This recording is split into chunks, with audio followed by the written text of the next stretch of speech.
अस्सलातु अला अशरफिल अंबिया वल मुरसलीन व अला आलिहि व अस्हाबिहि अजमईन। अस्सलामु अलैकुम व रहमतुल्लाह। So we was in the topic of capacity वसत पढ़ रहे थे हम, उसमें हमने ये चीज़ें देखी। Here we stopped that in improper noun alif lam and tanween can never be together. This was the last thing. Now in English, a cow matlab any cow, but if you say the cow, now it has two possible meanings. One, you may talking about a specific cow.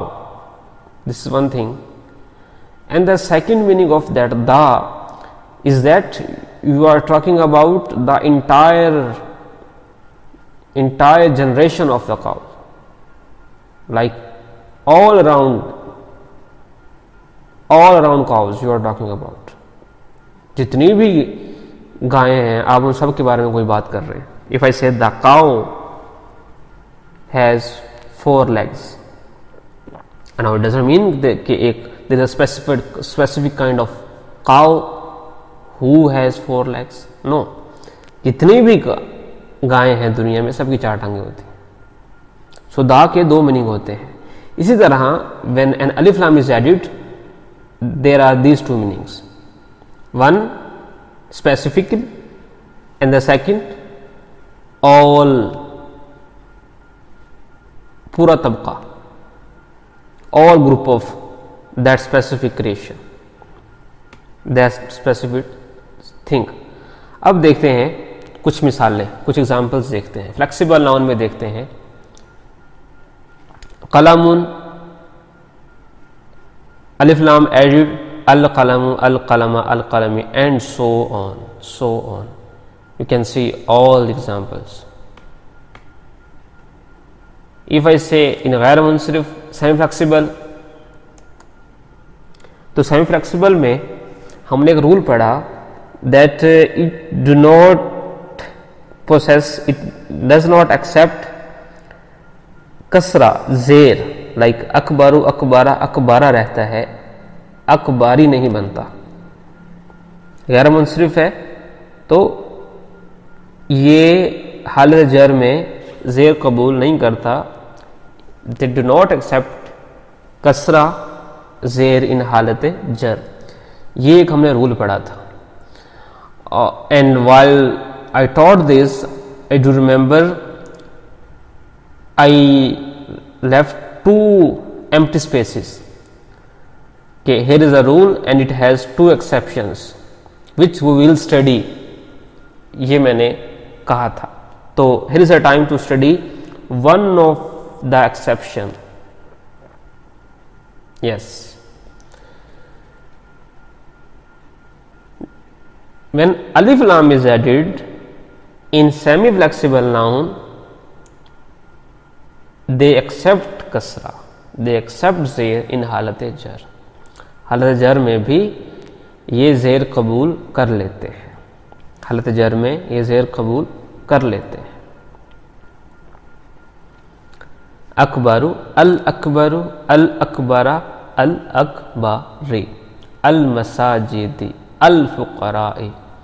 You can see सब गैर मुनसरिफ हैं and सब जेर कबूल कर रहे हैं, accept कर रहे हैं, सब में जेर आया हुआ है.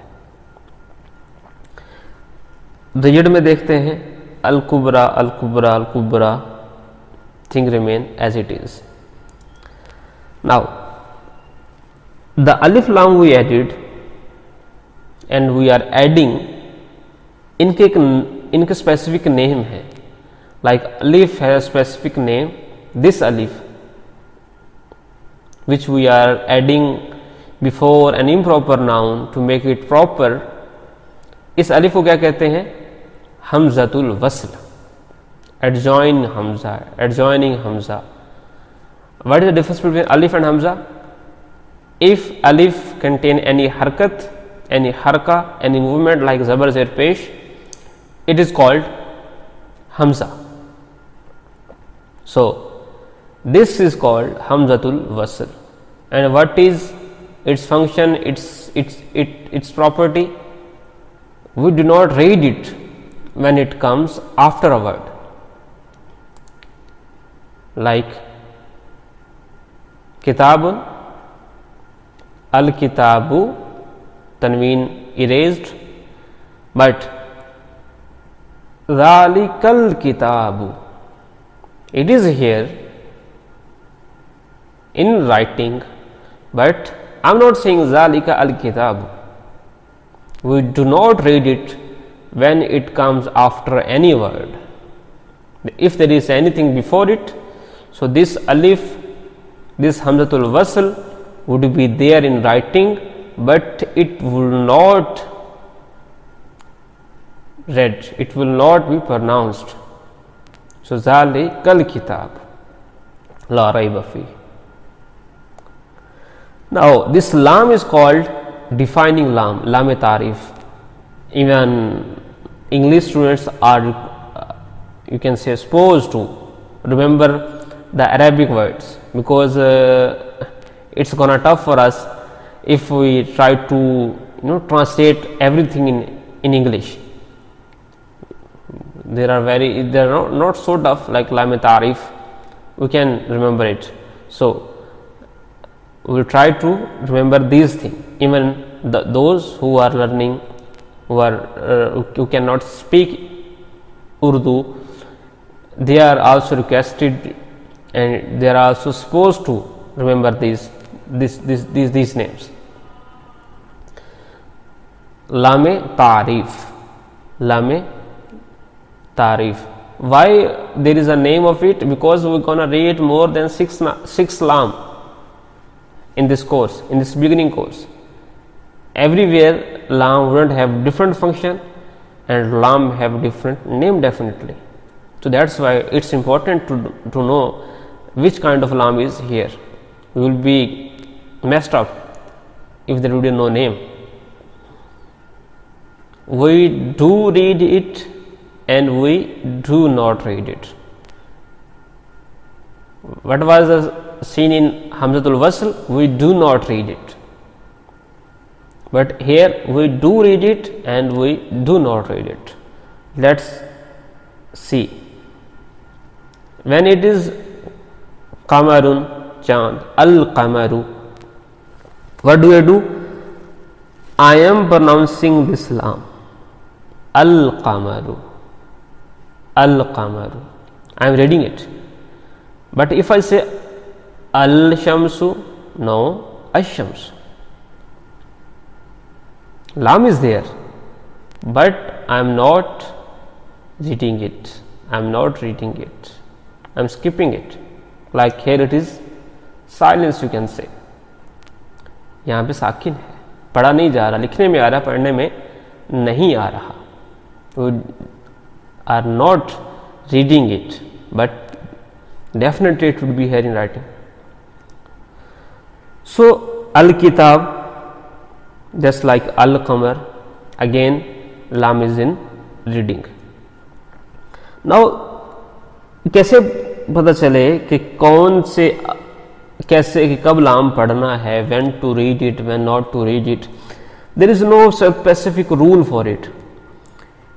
Rather, the starting alphabet will decide either this lam gonna read or gonna be silent. This, like here sheen, this qaf, this kaf, these things will decide either will pronounce this lam or will skip its reading. So here is an interesting thing, an interesting practice you can say, in order to get to know that which of the alphabets are Qamari, and we call them Qamari from Qamar, where we pronounce lam, and Shamsi haruf, where we do not pronounce lam. So there is two way Either I ask you to just go ahead and remember all these alphabets. No, कभी नहीं होंगे. Now, what I am doing to make it easy for you, a sentence has been made containing all the alphabets which are qamri. हक का खौफ अजब गम है.